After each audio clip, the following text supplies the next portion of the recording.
पुढची बातमी बघूयात। आम्ही चुकलो तर कान धरा, पण आता आम्हाला रिकामं ठेवू नका, असं वक्तव्य धनंजय मुंडे यांनी केलं होतं। आणि याचवरून आता ज्येष्ठ नेते आणि राज्याचे अन्न आणि नागरी पुरवठा मंत्री छगन भुजबळ यांनी मुंडेंना सल्ला दिलेला आहे। धनंजय मुंडेंनी तोपर्यंत ओबीसी आरक्षणाचं काम करावं आणि गोपीनाथ मुंडेंचं स्वप्न पूर्ण करावं, असं छगन भुजबळ यांनी म्हटलंय।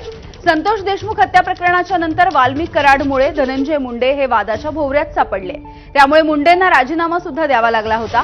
महत्त्वाचं म्हणजे त्यांच्या जागी छगन भुजबळ यांची वर्णी सुद्धा लागली होती।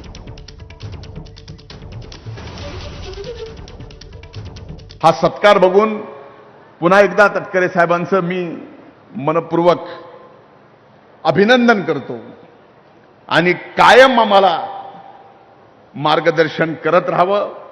चुकलो तर कान धरावा, नाही चुकलो तर चालतं।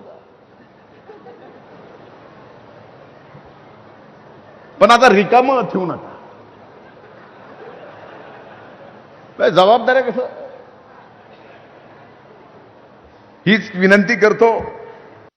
त्यांनी तसं म्हटलं असेल तर ते पक्ष जो आहे तो विचार करेल आणि तोपर्यंत आपलं मी मात्र एवढं सांगेन की एक काम जरूर आहे आपल्याकडे, बाकीचं ते काही अजितदादा बघतील, पण स्वर्गीय गोपीनाथराव मुंडे यांनी आपल्यासाठी जे काम सोडून गेलेले आहे,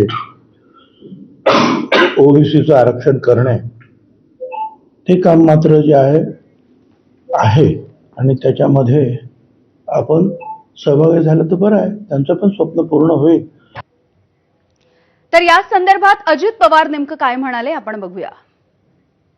धनंजय मुंडे यांच्याकडून तटकरेंना विनंती केली गेली की मला काम द्यावं, काहीतरी जबाबदारी द्यावी। त्यांच्या विनंतीचा मान केला जाईल, सूचनांचं पालन केलं जाईल। प्राचीताई पाटील, वैशालीताई जाधव, मधुराजी चंदन, राजेश्रीताई कोकाटे, स्वातीताई कुमार आणि मनीषाताई ठोंबरे